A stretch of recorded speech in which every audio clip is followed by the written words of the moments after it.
Hello everyone, जय हिंद। आज है 1 अप्रैल 2026 और 1 अप्रैल 2026 के आज के मोस्ट इम्पोर्टेंट करंट अफेयर को हम डिस्कस करेंगे।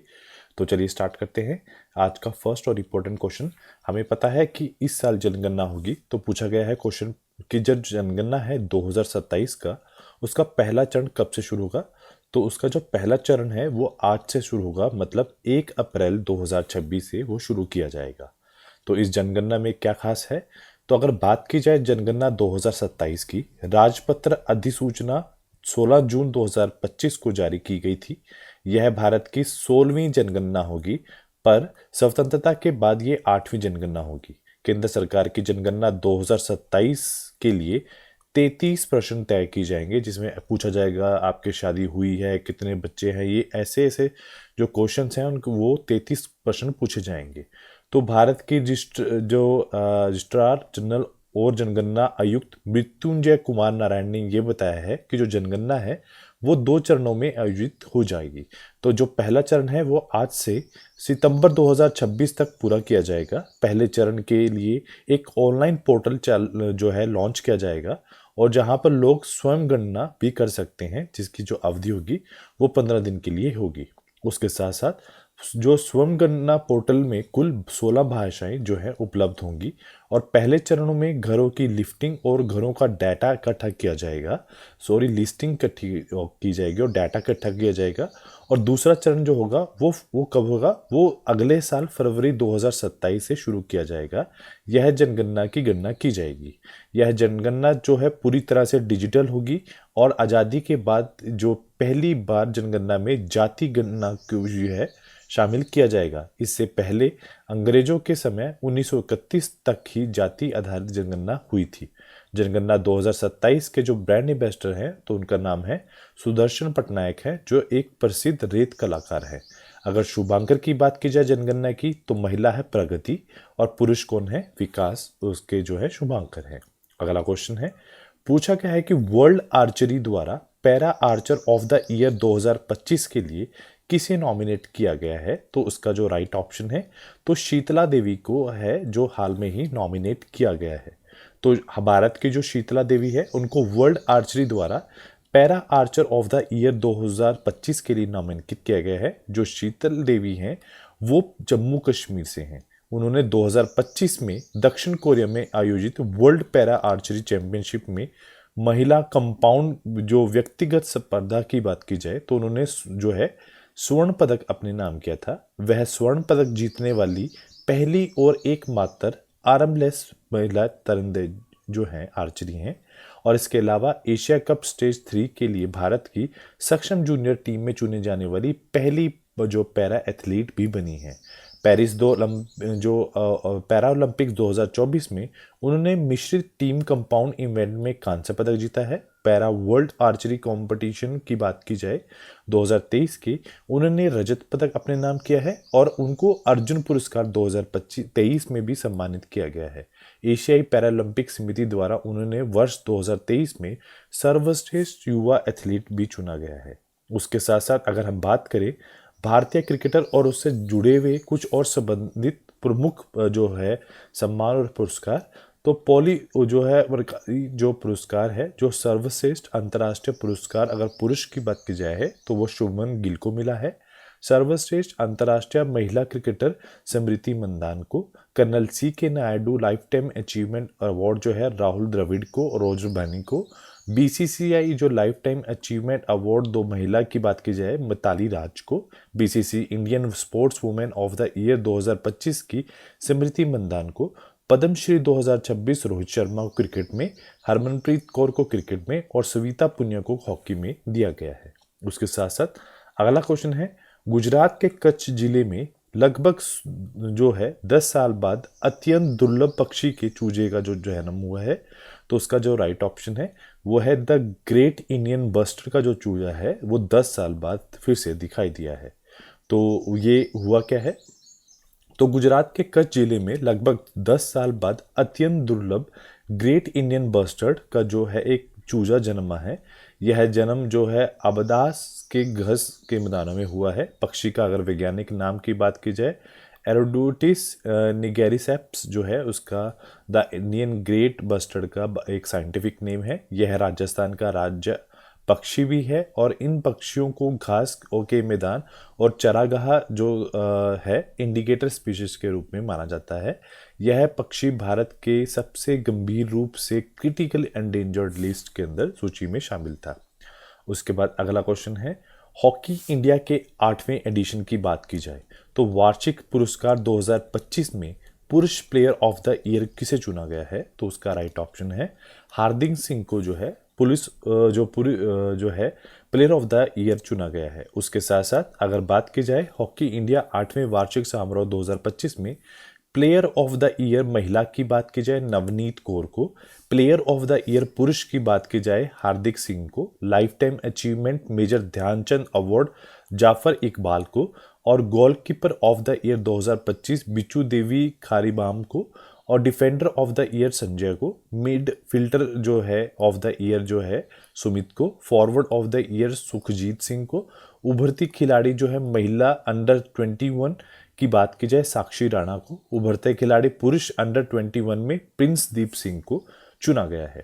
उसके साथ अगला क्वेश्चन है, अमेरिका में मेजर लीग की बात की जाए तो लीग क्रिकेट की खेलने वाले पहले भारतीय खिलाड़ी कौन बनेंगे? तो उनका राइट ऑप्शन है रविचंद्रन अश्विन को हाल में ही चुना गया है।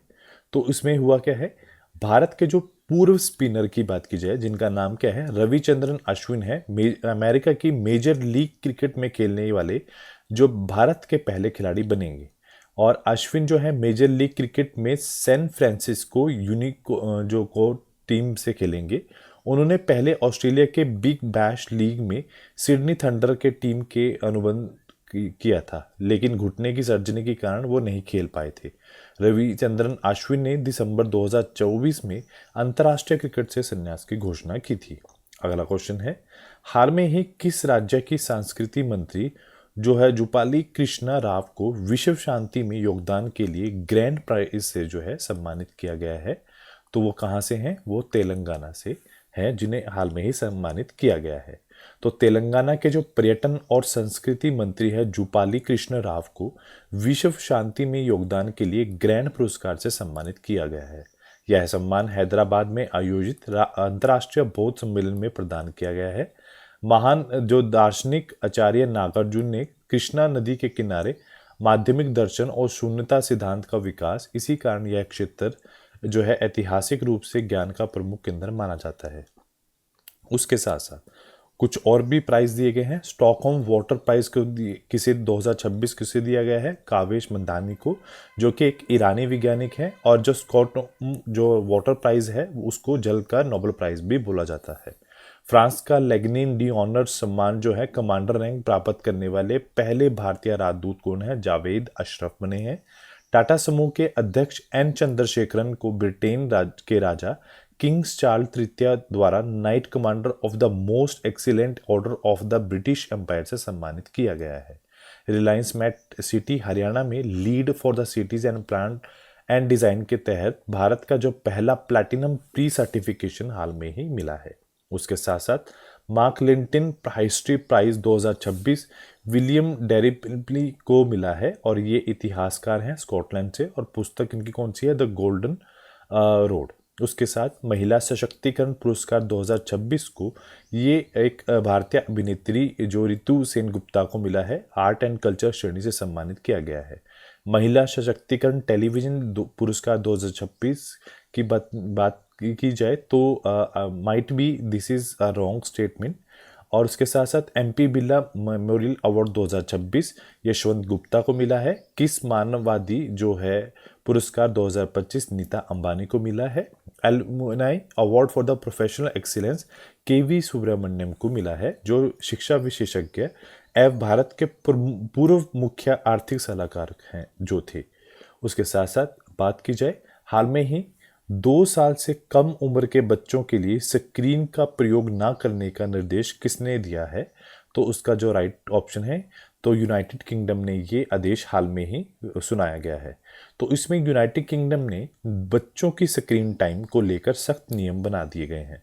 तो इसमें हुआ क्या है, 2 साल से कम बच्चों के लिए स्क्रीन मतलब मोबाइल, टीवी, टैबलेट पर पूरी तरह से पाबंदी लगाने की सलाह की गई है। ऐसा इसलिए क्योंकि ऐसे बच्चों को देखो, कोई भी बच्चा ज़्यादा मोबाइल, टीवी और टैबलेट देखेगा तो सबसे पहले उसको नींद की समस्या होगी, खेल और शारीरिक गतिविधियां उसकी घट जाएंगी, भाषा और सामाजिक विकास पर उसका नेगेटिव प्रभाव डालेगा।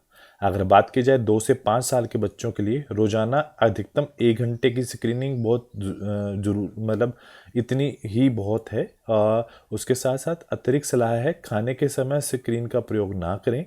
सोने से 1 घंटा पहले स्क्रीन को बंद कर दिया जाए, मतलब जो भी वो टीवी, मोबाइल, टीवी, टैबलेट कुछ भी देख रहा है, सोने से 1 घंटा पहले उसको बंद कर दिया जाए। अगर बात की जाए वर्ल्ड वाइड की, तो ऑस्ट्रेलिया ने 16 वर्ष से कम आयु के बच्चों के लिए सोशल मीडिया पर प्रतिबंध लगा दिया है। ऑस्ट्रिया ने 14 वर्ष से कम उम्र की जो मुस्लिम लड़कियों के लिए स्कूलों में बुर्का और हिजाब पर प्रतिबंध लगा दिया है। न्यूजीलैंड ने 16 साल से कम बच्चों के लिए सोशल मीडिया पर प्रतिबंध लगा दिया है। फ्रांस ने 15 साल से कम बच्चों के लिए जो सोशल मीडिया प्लेटफॉर्म पर पूरी तरह प्रतिबंध लगा दिया है। स्पेन ने 16 साल से कम बच्चों के लिए सोशल मीडिया प्लेटफॉर्म पर बैन की आधिकारिक जो घोषणा कर दी गई है। इंडोनेशिया ने 16 साल से कम बच्चों के लिए सोशल मीडिया पर प्रतिबंध लगाया है। कर्नाटक राज्य सरकार ने बजट में घोषणा की है कि 16 साल से कम बच्चों के लिए सोशल मीडिया पर बैन लगा दिया जाए। ऐसा करने वाला भारत का पहला राज्य बनेगा। और उसके साथ साथ बात की जाए, आंध्र प्रदेश ने 13 वर्ष से कम बच्चों के लिए सोशल मीडिया पर उपयोग पर प्रतिबंध की घोषणा कर दी गई है। उसके बाद अगला क्वेश्चन है, भारत का जो पोर्ट ऑफ रेफ्यूजी किस कंपनी द्वारा जो है वो शुरू किया गया है? तो इसका राइट ऑप्शन है, ये अडानी पोर्ट्स के द्वारा जो है हाल में ही शुरू किया गया है। तो अडानी जो पोर्ट्स है ना, भारत का पहला पोर्ट्स ऑफ रेफ्यूजी शुरू किया है। पोर्ट्स ऑफ रेफ्यूजी होता क्या है? ये एक ऐसा सुरक्षित बंदरगाह है जो मुसीबत या खराब मौसम में फंसे जहाज यहाँ पर आकर रुक सकते हैं। उद्देश्य क्या है? लोगों की जान बचाना, लोगों को और उसके जो जहाज हैं सुरक्षा सुनिश्चित करना, पर्यावरण को नुकसान से बचाना इसका मेन मोटो है। भारत तक में अब तक कोई भी ऐसा औपचारिक सिस्टम मौजूद नहीं था, जबकि विकासित देशों में सबसे पहले उपलब्ध है। पोर्ट ऑफ रिफ्यूजी कहाँ बनाया गया है? दैगी पोर्ट्स पश्चिमी तट मुंबई में, अरब सागर और फ्रांस की खाड़ी में जाने वाले मार्गों के लिए। उसके बाद है गोलपुर पोर्ट्स पूर्वी तट ओडिशा में, जो बंगाल और की खाड़ी और मलक जो वाटर एरिया है अब की ओर जाने वाले जहाज़ों के लिए बनाया गया है। महत्व क्या है? भारत की जो तट रेखा 11,090 जो है 98 किलोमीटर की लंबी है और यह दुनिया के प्रमुख शिपिंग रूट्स में से एक है। और अब तक जो हादसों में तेजी से कार्रवाई होगी और जान और माल की सुरक्षा जो सुधरेगी और समुद्री प्रदूषण में कमी भी आएगी। उसके बाद अगला क्वेश्चन है, पूछा गया है, पुनर्निर्धारित पीएमई ड्राइव योजना के तहत इलेक्ट्रिक 3 पहिया वाहन मतलब ई रिक्शा और ई कार्ट के प्रोत्साहन किस वर्ष तक उपलब्ध रहेंगे? तो उसका राइट ऑप्शन है, ये मार्च 2028 तक जो है वो रहेंगे। तो इसमें होगा क्या? प्रधानमंत्री ये जो ड्राइव स्कीम है 31 मार्च 2028 तक इसे बढ़ा दिया गया है। इलेक्ट्रिक 2 व्हील्स की बात की जाए, इंसेंटिव्स की बात की जाए, वो केवल 31 जुलाई 2026 तक ही उपलब्ध रहेंगे। वहीं इलेक्ट्रिक 3 व्हीलर की बात की जाए, मतलब ई रिक्शा, ई कार्ट्स की बात की जाए, उसकी सब्सिडी को 2028 तक बढ़ा दिया गया है। योजना कौन सी है? पीएम ई ड्राइव स्कीम योजना, मतलब प्रधानमंत्री electric drive revolution in the innovation vehicle enhancement. कुल बजट कितना है? 10,900 करोड़ रुपए। आरंभ करने वाला मंत्रालय है मिनिस्ट्री ऑफ हैवी इंडस्ट्री। उद्देश्य क्या है? इलेक्ट्रिक वाहनों को तेजी से अपनाना, चार्जिंग इंफ्रास्ट्रक्चर को विस्तार करना और लोकल मैन्युफैक्चर को बढ़ावा देना। अगर बात की जाए अवधि की, तो 1 अक्टूबर 2024 से 31 मार्च 2026 तक लागू है। उसके साथ अगर बात की जाए अमृत भारत स्टेशन योजना के तहत भारत भर में लगभग कितने रेलवे स्टेशनों को पुनः विकास किया जाएगा? तो राइट ऑप्शन है, 1309 जो है रेलवे स्टेशन को किया जाएगा। तो इसमें होगा क्या? तो योजना का नाम क्या है? अमृत भारत स्टेशन योजना इसका नाम है। और शुरुआत की बात की जाए तो 2023 में रेल मंत्रालय द्वारा जो है शुरुआत की गई थी। और उसके साथ उद्देश्य क्या है? भारत भर में 1309 रेलवे स्टेशन को रीडेवलप करना इसका जो है मेन मोटो रहेगा। उसके साथ साथ मुख्य फोकस क्षेत्र कौन से रहेंगे? प्रतीक्षा हाल, लिफ्ट, वाईफाई, फूड कोर्ट, बेहतर सैनिटाइज जो है, और स्टेशन के जो है फेस डेवलपमेंट को डेवलपमेंट करना इसका मेन मोटो रहेगा। उसके साथ साथ स्टेशन को स्थानीय संस्कृति, विरासत और शैली से प्रतिबंधित करने के लिए दोबारा डिजाइन किया जा रहा है। इसका उद्देश्य कनेक्टिविटी और एक्सेसिबिलिटी को सुधारना भी रहेगा। उसके बाद अगला क्वेश्चन है, पूछा गया है कि प्रधानमंत्री श्रम योगी मानधन जो योजना के तहत जो 60 वर्ष की आयु के बाद सुनिश्चित मासिक पेंशन कितनी होगी? तो उसका जो राइट ऑप्शन है ये 3,000 रुपये प्रति मंथ कर दी गई है। तो योजना कौन सी है? प्रधानमंत्री श्रम योगी मानधन जो योजना है, प्रकार क्या है? असंगठित क्षेत्र के श्रमिकों के लिए स्वैच्छिक योग जो धन पेंशन योजना है, जिसमें 60 वर्ष की आयु के बाद 3,000 रुपये प्रति माह गारंटी पेंशन प्रदान की जाएगी। श्रमिक केवल 55 जो है प्रति माह 18 वर्ष की आयु पर योगदान शुरू कर सकते हैं। सरकार श्रमिक के योगदान को बराबर राशि स्वयं जमा करती है। और अगर एलिजिबिलिटी की बात की जाए, 18 से 40 वर्ष, मासिक आय है 15,000 रुपये, और EPFO और ESI और NPS के अंतर्गत शामिल नहीं होना चाहिए। और उसके बाद अगला क्वेश्चन है कि पूछा गया है कि हाल में ही नोकिया ने किसे भारत के जो है कंट्री बिजनेसमैन लीडर के रूप में हाल में ही चुना है? तो उनका जो राइट ऑप्शन है, समर मित्तल को जो है हाल में ही उन्होंने चुना है। तो हाल में ही नोकिया ने समर मित्तल को इंडिया कंट्री बिजनेस लीडर नियुक्त किया है। विभा मेहरा को इंडिया कंट्री मैनेजर जो है नियुक्त किया है। यह नियुक्ति 1 अप्रैल 2026 से प्रभावी होगी। इसका उद्देश्य भारत में नोकिया की उपस्थिति को मजबूत करना है, AI क्लाउड सेवाएं और 5G क्षेत्र में विस्तार करना रहेगा। उसके बाद अगला क्वेश्चन है, हाल में ही भारतीय वायुसेना ने देश के पहले हेलीकॉप्टर जो ड्रॉप ड्रोन प्रोजेक्ट है उस पर काम शुरू किया है। इसका नाम क्या है? तो उसका राइट ऑप्शन है, इसका नाम है वायुबाण के नाम से शुरू किया है। तो भारतीय वायुसेना ने हाल में ही अपने पहले हेलीकॉप्टर ड्रॉप ड्रोन प्रोजेक्ट के आधिकारिक जो है शुरुआत कर दी है। इस परियोजना का नाम जो है वायुबाण है। यह एक स्वदेशी पहल है जो किसके director of aerospace design Ganganagar द्वारा जो है जारी किया जा रहा है। यह परियोजना एयर लॉन्च इफेक्ट्स प्रोग्राम के अंतर्गत आती है और इसका उद्देश्य मानव रहित हवाई प्रणालियों को मानव चालित और रोटरी विंग प्लेटफॉर्म जो हेलीकॉप्टर के साथ एकीकृत करना शुरू होगा। उसके साथ अगला क्वेश्चन है, हाल में ही किस देश ने जो है 16 साल से कम उम्र के बच्चों के लिए सोशल मीडिया पर जो है प्रतिबंध लगा दिया है? तो उसका जो राइट है ऑप्शन है, हाल में ही इंडोनेशिया ने प्रतिबंध लगाया है।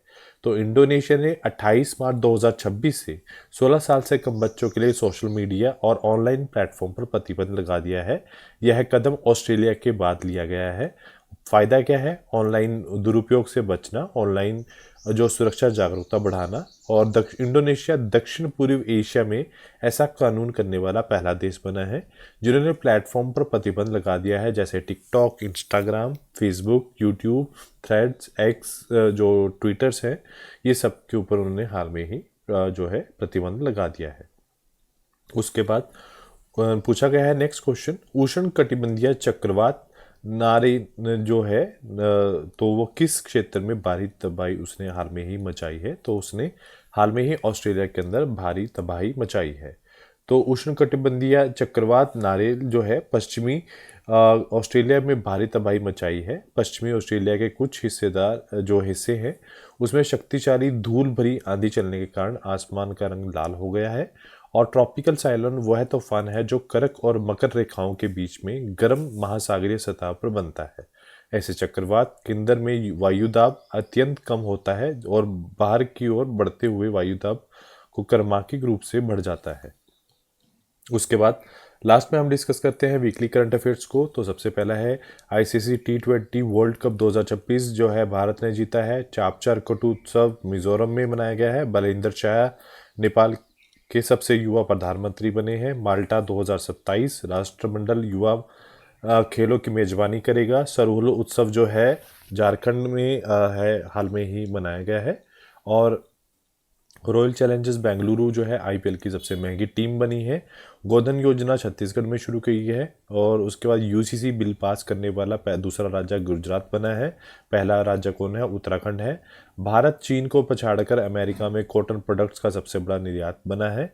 मैट बिटेन जो है वो बीबीसी के नए डायरेक्टर जनरल नियुक्त किए गए हैं। उसके बाद है नेक्स्ट कि एसबीआई जनरल इंश्योरेंस के ब्रांड एम्बेसडर पंकज त्रिपाठी बने हैं। भूमिका श्रेष्ठ जो है नेपाल की पहली ट्रांसजेंडर महिला सांसद बनी है।